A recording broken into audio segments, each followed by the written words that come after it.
अथ एकादशोऽध्यायः विश्वरूपदर्शनयोगः। अर्जुन उवाच मदनुग्रहाय परमं गुह्यमध्यात्मसङ्गितं यत्त्वयोक्तं वचस्तेन मोहोऽयं विगतो मम। भवाप्ययौ हि भूतानां श्रुतौ विस्तरशो मया त्वत्तः कमलपत्राक्ष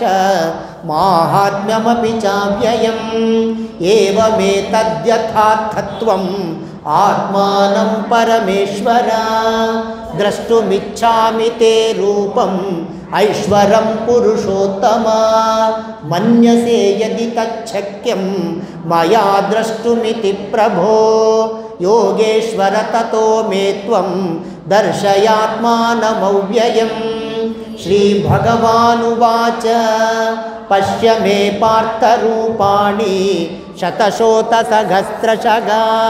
नानाविधानि दिव्यानि पश्यादित्यान् वसून् रुद्रान् अश्विनौ मरुतस्तथा बहून्यदृष्टपूर्वाणि पश्याश्चर्याणि भारत। इहैकस्थं जगत्कृत्स्नं पश्याद्य सचराचरं मम देहे गुडाकेश यच्चान्यद्द्रष्टुमिच्छसि न तु मां शक्यसे द्रष्टुम् अनेनैव स्वचक्षुषा। दिव्यं ददामि ते चक्षुः पश्य मे योगमैश्वरम्। संजय उवाच ततो राजन् महायोगेश्वरो हरिः दर्शयामास पार्थाय परमं रूपमैश्वरम्। अनेकवक्त्रनयनम् अनेकाद्भुतदर्शनम् दिव्यानेकोद्यतायुधं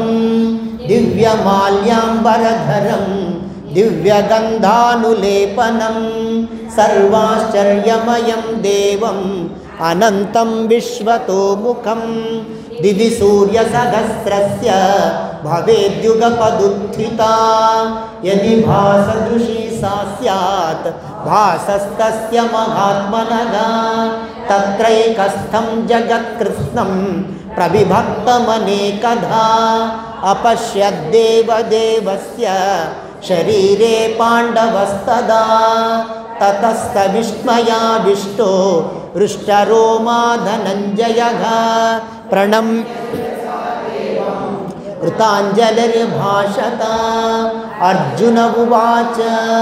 पश्यामि देवांस्तव देवदेहे सर्वां तथा भूतविशेषसङ्घान् ब्रह्माणमीशं कमलासनस्थं ऋषींश्च सर्वानुरगांश्च दिव्यान् अनेकबाहूदरवक्त्रनेत्रं पश्यामि त्वां सर्वतोऽनन्तरूपं नान्तं न मध्यं न पुनस्तवादिं किरीटिनं गदिनं चक्रिणं च तेजोराशिं सर्वतो दीप्तिमन्तं पश्यामि त्वां दुर्निरीक्षं समन्तात् दीप्तानलार्कद्युतिमप्रमेयम् परमं वेदितव्यं त्वमस्य विश्वस्य परं निधानं त्वमव्यय शाश्वतधर्मगोप्ता सनातनस्त्वं पुरुषो मतो मे अनादिमध्यान्तमनन्तवीर्यम् अनन्तबाहुं शशिसूर्यनेत्रम् स्वतेजसा विश्वमिदं तपन्तं द्यावा पृथिव्योरिदमन्तरं हि व्याप्तं त्वयैकेन दिशश्च सर्वाः दृष्ट्वाद्भुतं रूपमुग्रं तवेदं लोकत्रयं प्रव्यथितं महात्मन् अमीहि त्वां सुरसङ्घा विशन्ति केचिद्भीता प्राञ्जलयो गृह्णन्ति स्वस्तीत्युक्त्वा महर्षिसिद्धसङ्घाः स्तुवन्ति त्वां स्तुतिभिः पुष्कलाभिः साध्या विश्वेश्विनौ मरुतश्चोष्मपाश्च गन्धर्वयक्षासुर सिद्धसङ्घा वीक्षन्ते त्वां विस्मिताश्चैव सर्वे महाबाहो बहुबाहुरुपादं बहूदरं बहुदंष्ट्राकराळं दृष्ट्वा लोका प्रव्यथितास्तथागं नभस्पृशं दीप्तमनेकवर्णं व्यात्ताननं दीप्तविशालनेत्रं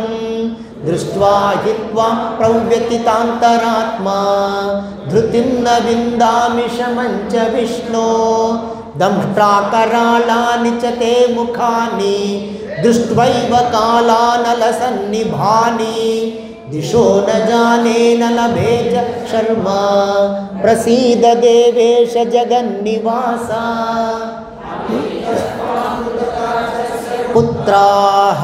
सर्वे सहैवावनिपालसङ्घैः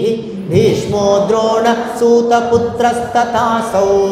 सहास्मदीयैरपि योधमुख्यैः वक्त्राणि ते त्वरमाणा विशन्ति दंष्ट्राकरालानि भयानकानि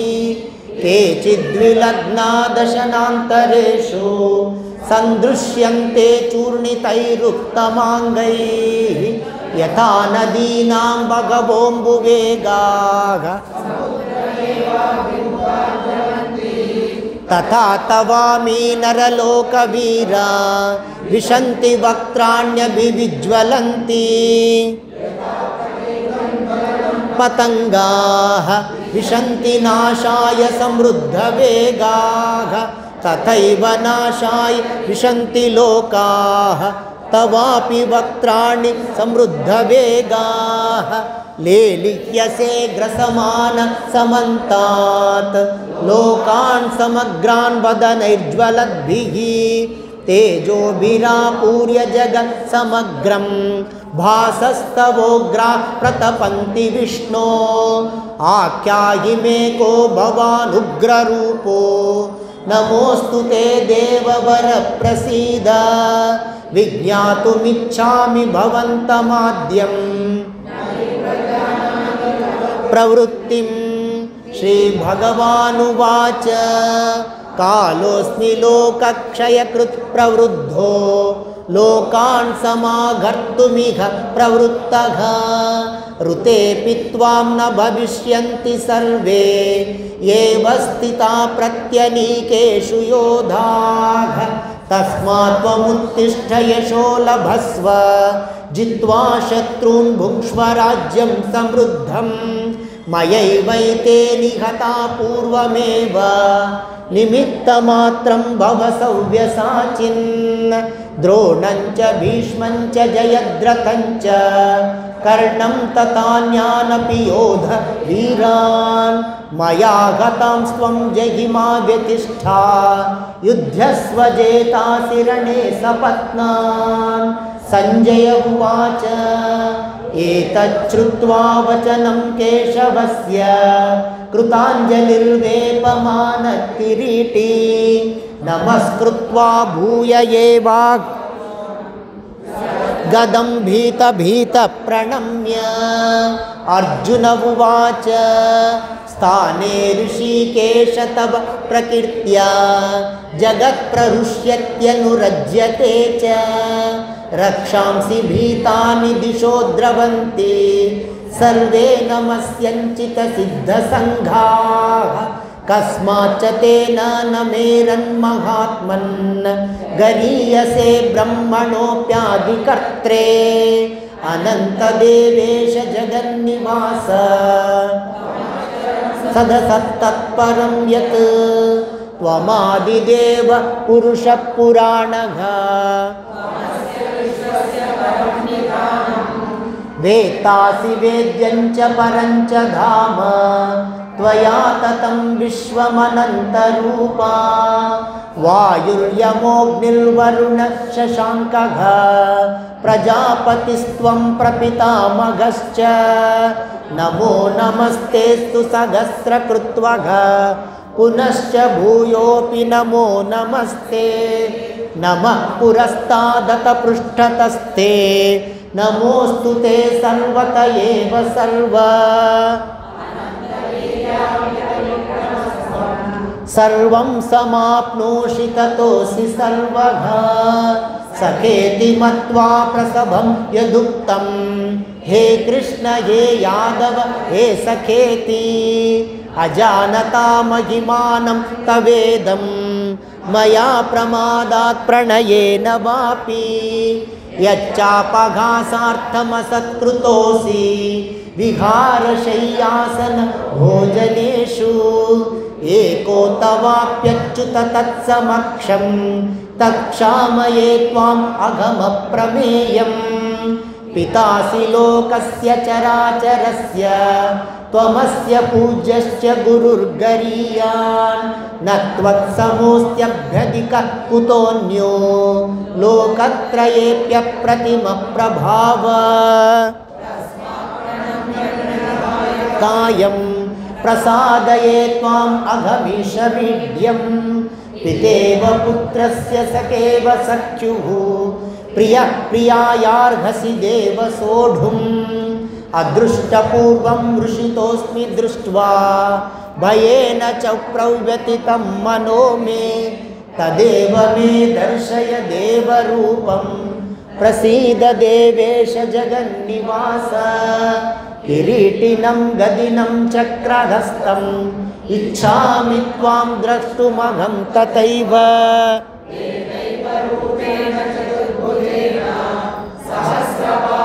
भव विश्वमूर्ते श्रीभगवानुवाच मया प्रसन्नेन तवार्जुनेदं रूपं परं दर्शितमात्मयोगात् तमाद्यं यन्मे त्वदन्येन न दृष्टपूर्वं न वेदयज्ञाध्ययनैः न दानैः न च क्रियाभिर्न तपोभिरुग्रैः एवं रूपः शक्य अघं नृलोके द्रष्टुं त्वदन्येन कुरु प्रवीर मा ते व्यथा मा च विमूढभावो ममेदं व्यपेतभिप्रीतमना पुनस्त्वं तदेव मे रूपमिदं प्रपश्य इत्यर्जुनं वासुदेवस्तथोक्त्वा स्वकं रूपं दर्शयामास भूयः आश्वासयामास च भीतमेनं भूत्वा पुनः सौम्यवपुर्महात्मा दृष्ट्वेदं मानुषं रूपं तव सौम्यं जनार्दन इदानीमस्मि संवृत्तः सचेता प्रकृतिं गतः श्रीभगवानुवाच सुदुर्दर्शमिदं रूपं दृष्टवानसि यन्मम देवा अप्यस्य रूपस्य नित्यं दर्शनकाङ्क्षिणः नाहं वेदैर्न तपसा न दानेन न चेज्जया शक्य एवं विदो द्रष्टुं दृष्टवानसि मां यथा भक्त्या त्वनन्यया शक्यः अहमेवं विदोऽर्जुन द्रष्टुं च तत्त्वेन प्रवेष्टुं च परन्तप मत्कर्म कृत् मत्परमो संगवर्जितः निर्वैरः सर्वभूतेषु यः स मामेति पाण्डव ॐ तत्सदिति श्रीमद्भगवद्गीतासु उपनिषत्सु ब्रह्मविद्यायां योगशास्त्रे श्रीकृष्णार्जुनसंवादे विश्वरूपदर्शनयोगो नाम एकादशोऽध्यायः हरिः ओं तत्सत् श्रीकृष्णार्पणमस्तु।